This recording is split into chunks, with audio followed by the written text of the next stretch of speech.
High friend, இன்றைக்கி நம்ம குடல் கிரேவி செய்ய போகிறோம். அந்த குடல் குழம்பு எப்படி செய்யலான்னு பார்க்கலாம் வாங்க. குக்கர் எடுத்துகிட்டேன். பாருங்கள், குடல்லாம் நான் க்ளீன் பண்ணி வச்சுருக்கேன். குடல்லாம் வந்து ஒரு 5-6 தாட்டி க்ளீன் பண்ணணும். அப்போ தான் வந்து அந்த அதில் இருக்கிற அந்த அழுக்கெல்லாம் போகும். மஞ்சள் சேர்த்துக்கலாம். உப்பு தேவையான அளவு எடுத்துக்கலாம். கொஞ்சமாக வரமிளகாய் தூள் எடுத்துக்கலாம். பெப்பர் தூள், கொஞ்சம் பெப்பர் தூள் எடுத்துக்கலாம். இதை நல்லா கலந்து விட்டுக்கலாம். நல்லா இந்த மாதிரி கலந்து விட்டுக்கலாம். இது கூடவே இஞ்சி பூண்டு பேஸ்ட் கொஞ்சம் கலந்துக்கலாம்.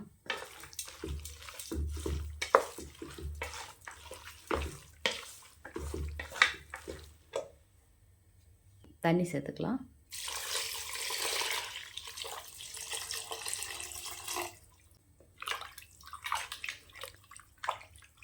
தண்ணி சேர்த்து நல்லா ஒரு 8 விசில் 10 விசில் விட்டுக்கலாம். அப்போ தான் வந்து இந்த போட்டியில் நல்லா வேகும்.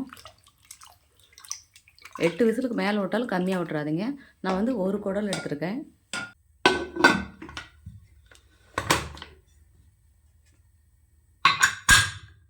பத்து விசில் வரட்டும் பார்க்கலாம். இதை எடுத்து ஒரு பக்கமாக வச்சுக்கலாம். கொத்தமல்லி சேர்த்துக்கலாம். கொத்தமல்லி வந்து நான் கம்மியாக தான் எடுத்துருக்கிறேன். ஜீரகம், மிளகு கொஞ்சம் சேர்த்து எடுத்துக்கணும். பட்டை, கிராம்பு, சோம்பு இது 4 எடுத்துக்கலாம். கூடவே நல்லா சின்ன மிளகாயாக, காரத்துக்கு குண்டு மிளகாய் எடுத்துருக்கேன். 5-6 மிளகாய் எடுத்துக்கோங்க. இது நல்லா எண்ணெய் சேர்க்காமல் நல்லா ட்ரை பண்ணிக்கலாம்.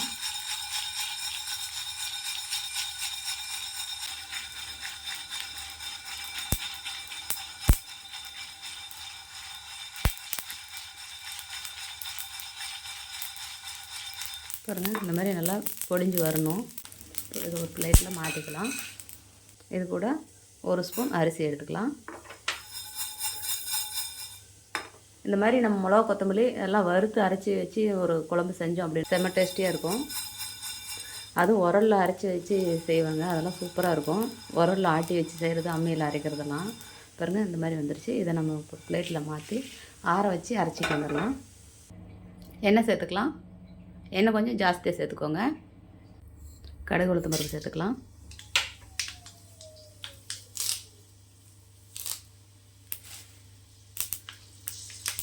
பாருங்கள், சின்ன வெங்காயம் தான் போடணும். சின்ன வெங்காயம் இவ்வளோ கட் பண்ணி வச்சுருக்கேன். வாஷிங் மிஷின் சவுண்டு அதிகமாக கேட்குது.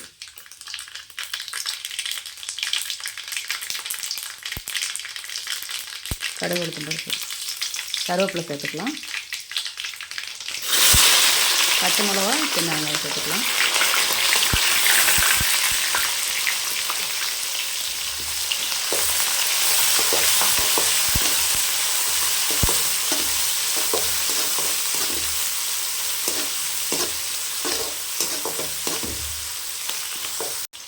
இஞ்சி பூண்டு பேஸ்ட்டு சேர்த்துக்கலாம்.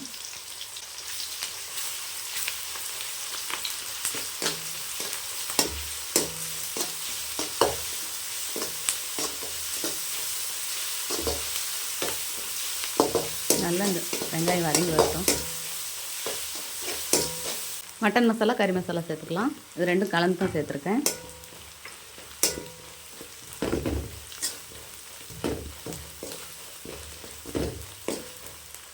பாருங்கள், ரத்தத்தை இந்த மாதிரி நான் க்ளீனாக நல்லா பிசைஞ்சு வச்சுருக்கேன்.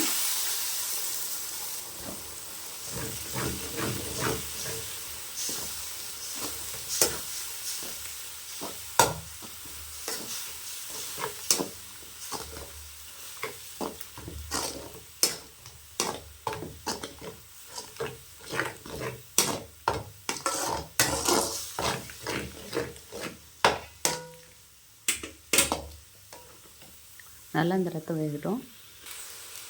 பாருங்கள், இந்த மாதிரி ஒன்று பாதி வந்ததுக்கப்புறம் குடல் கிரேவி எடுத்து போட்டுக்கலாம். இது வந்து ஒரு குடல் நான் எடுத்துருக்கேன். அந்த ஒரு குடலில் வந்து ரத்தம், நுரையீரல், குடல் எல்லாம் சேர்த்து ஒரு குடல். இல்லை நீங்கள் தனியாக நுரையீரல் வறுக்கிறதுனால வறுத்துக்கலாம். இது வந்து நான் நுரையீரலோடு சேர்த்து தான் நான் வறுத்துருக்கேன்.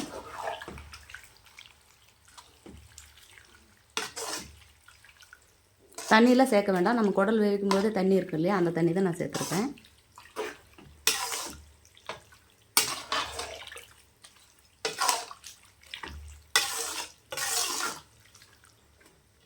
நம்ம மிளகா, கொத்தமல்லியெல்லாம் வறுத்தோம் இல்லையா, வறுத்து அரைச்சி பொடி பண்ணினதை நம்ம சேர்த்துக்கலாம்.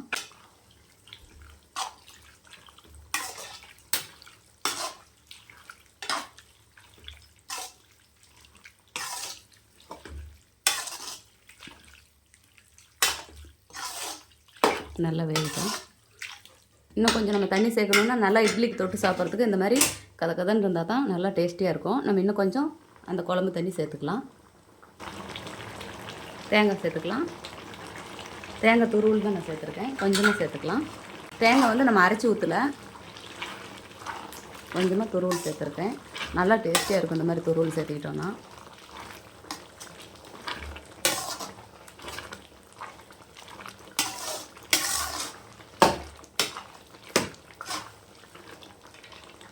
கொத்தமல்லி தழை சேர்த்துக்கலாம்.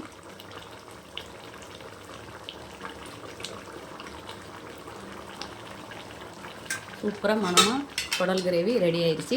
இதே மாதிரி நீங்களும் உங்கள் வீட்டில் செஞ்சு பாருங்கள். செஞ்சு பார்த்துட்டு எப்படி இருக்குன்னு எனக்கு ஒரு கமெண்ட் பண்ணுங்கள், லைக் பண்ணுங்கள், ஷேர் பண்ணுங்கள், ஒரு சப்ஸ்கிரைப் பண்ணுங்கள்.